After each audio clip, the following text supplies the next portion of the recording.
നമസ്കാരം. മലയാളി വാർത്തയിലേക്ക് സ്വാഗതം. ബലാത്സംഗ കേസിൽ റിമാൻഡിലുള്ള പാലക്കാട് MLA രാഹുൽ മാങ്കൂട്ടത്തിന്റെ ജാമ്യ ഹർജി തിരുവല്ല മജിസ്ട്രേറ്റ് കോടതി ഇന്ന് പരിഗണിക്കും. വിശദമായ വാദം ജാമ്യ ഹർജിയിൽ ഉണ്ടാകും. കേസ് അന്വേഷിക്കുന്ന SITയുടെ റിപ്പോർട്ട് കൂടി പരിഗണിച്ചായിരിക്കും ജാമ്യാപേക്ഷയിൽ കോടതി തീരുമാനം പറയുക. കഴിഞ്ഞ ദിവസം കസ്റ്റഡിയിൽ വാങ്ങിയ രാഹുലിനെ പീഡനം നടന്നതായി പറയപ്പെടുന്ന തിരുവല്ലയിലെ ഹോട്ടലിൽ എത്തിച്ച് തെളിവെടുത്തിരുന്നു. ചോദ്യം ചെയ്യലടക്കം രാഹുൽ സഹകരിക്കുന്നില്ലെന്ന കാര്യം സ്റ്റേറ്റ് ക്രൈംബ്രാഞ്ച് കോടതിയെ ബോധ്യപ്പെടുത്തും. അതേസമയം നടപടിക്രമങ്ങൾ പാലിക്കാതെയുള്ള അറസ്റ്റ് എന്ന ആരോപണം തെളിയിക്കാനാകും പ്രതിഭാഗത്തിന്റെ ശ്രമം. ഇതിനിടെ രാഹുൽ മാങ്കൂട്ടത്തിനെതിരെ പരാതി നൽകിയ യുവതിക്കെതിരെ സൈബർ അധിക്ഷേപം നടത്തിയതിന് കേസ്. രാഹുൽ മാങ്കൂട്ടത്തിന്റെ സുഹൃത്തും കോൺഗ്രസ് പ്രവർത്തകനുമായ ഫെനി നൈനാനെതിരെയാണ് കേസെടുത്തത്. യുവതി നൽകിയ പരാതിയിലാണ് പത്തനംതിട്ട സൈബർ പോലീസിന്റെ നടപടി. യുവതിയുടെ ചാറ്റുകൾ ഉൾപ്പെടെ വെളിപ്പെടുത്തിയാണ് ഫെനി നൈനാൻ അധിക്ഷേപ പോസ്റ്റ് ഇട്ടത്. കസ്റ്റഡിക്ക് ശേഷം രാഹുലിനെ തിരികെ ജയിലിലെത്തിക്കുമ്പോൾ ഇന്നലെയും BJP യുവമോർച്ച പ്രവർത്തകർ പ്രതിഷേധിച്ചിരുന്നു. കോടതിയിൽ ഹാജരാക്കും മുൻപ് ഇന്നലെ ഉച്ചയ്ക്ക് രാഹുലിനെ പത്തനംതിട്ട ജനറൽ ആശുപത്രിയിൽ എത്തിച്ച് പോലീസ് സംഘം വൈദ്യപരിശോധന നടത്തി. കഴിഞ്ഞ ദിവസത്തെ വൻ പ്രതിഷേധം കണക്കിലെടുത്ത് വൻ പോലീസ് സന്നാഹം ഏർപ്പെടുത്തിയിരുന്നു. എങ്കിലും ആശുപത്രിയിൽ പ്രതിഷേധക്കാരും ഉണ്ടായിരുന്നില്ല. വൈദ്യപരിശോധനയ്ക്ക് കയറും മുൻപ് മാധ്യമങ്ങൾ പ്രതികരണം തേടിയെങ്കിലും രാഹുൽ പതിവ് മൗനം തുടർന്നു. വൈദ്യപരിശോധന പൂർത്തിയാക്കി ഉച്ചയോടെയാണ് പോലീസ് സംഘം രാഹുലിനെ മജിസ്ട്രേറ്റിന് മുന്നിൽ ഹാജരാക്കിയത്. പോലീസ് കസ്റ്റഡി ആവശ്യപ്പെടാത്ത സാഹചര്യത്തിൽ പത്തനംതിട്ട മജിസ്ട്രേറ്റ് കോടതി രാഹുലിനെ ജുഡീഷ്യൽ കസ്റ്റഡിയിൽ വിടുകയായിരുന്നു. മാവേലിക്കര സ്പെഷ്യൽ സബ് ജയിലിൽ എത്തിച്ചപ്പോൾ രാഹുലിനെതിരെ BJP യുവമോർച്ച പ്രവർത്തകർ പ്രതിഷേധിച്ചിരുന്നു. രാഹുലുമായി എത്തിയ പോലീസ് വാഹനത്തിന് നേരെ ചീമൂട്ടയേറും ഉണ്ടായിരുന്നു.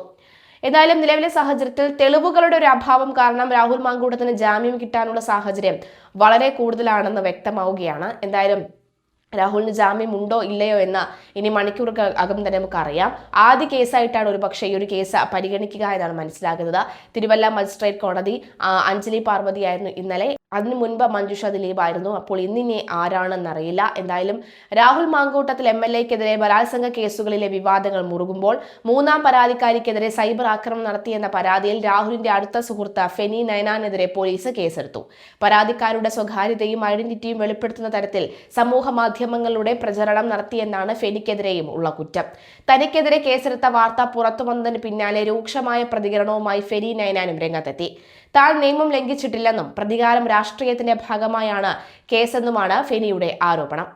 രാഹുലിനെതിരെ മൂന്നാമത് പരാതി നൽകിയ യുവതിയെ ലക്ഷ്യമിട്ട് സൈബർ ഇടങ്ങളിൽ വലിയ രീതിയിലുള്ള വേട്ടയാടൽ നടക്കുന്നുണ്ടെന്ന് ചൂണ്ടിക്കാട്ടി യുവതി നേരത്തെ മുഖ്യമന്ത്രിക്കും DGPക്കും പരാതി നൽകിയിരുന്നു.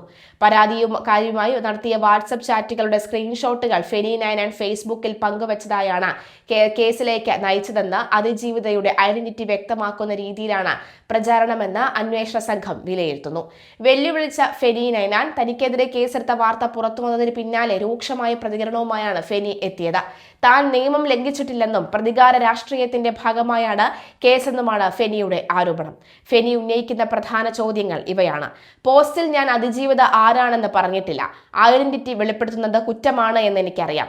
ആദ്യ ദിവസങ്ങളിൽ പരാതിക്കാരുടെ ചാറ്റുകൾ പുറത്തുവിട്ട മാധ്യമങ്ങൾക്കെതിരെ പോലീസ് എന്തുകൊണ്ട് നടപടിയെടുത്തില്ല? അപ്പോൾ രണ്ടാമത്തെ പരാതിയിൽ പെൺകുട്ടിയെ ഹോം സ്റ്റേയിൽ എത്തിച്ചു നൽകിയെന്ന് ആരോപിക്കപ്പെടുന്ന തന്നെ എന്തുകൊണ്ട് പോലീസ് ഇതുവരെ അറസ്റ്റ് ചെയ്തില്ല? 2024 ഏപ്രിലിൽ പീഡനം നടന്നുവെന്ന് പറയുന്ന പരാതിക്കാരി അതിന് മാസങ്ങൾക്ക് ശേഷം രാഹുലിന്റെ ഫ്ളാറ്റ് സുരക്ഷിതമാണെന്ന് അങ്ങോട്ട് വരാമെന്നും ചാറ്റ് ചെയ്ത് എന്തുകൊണ്ടാണെന്നും ഫെനി ചോദിക്കുന്നു. നിങ്ങൾ എത്ര കേസെടുത്താലും സത്യം കോടതിയിൽ തെളിയും. FIR ലഭിച്ചാലുടൻ ഹൈക്കോടതിയെ സമീപിക്കുമെന്നും ഫെനി നൈനാൻ വ്യക്തമാക്കി.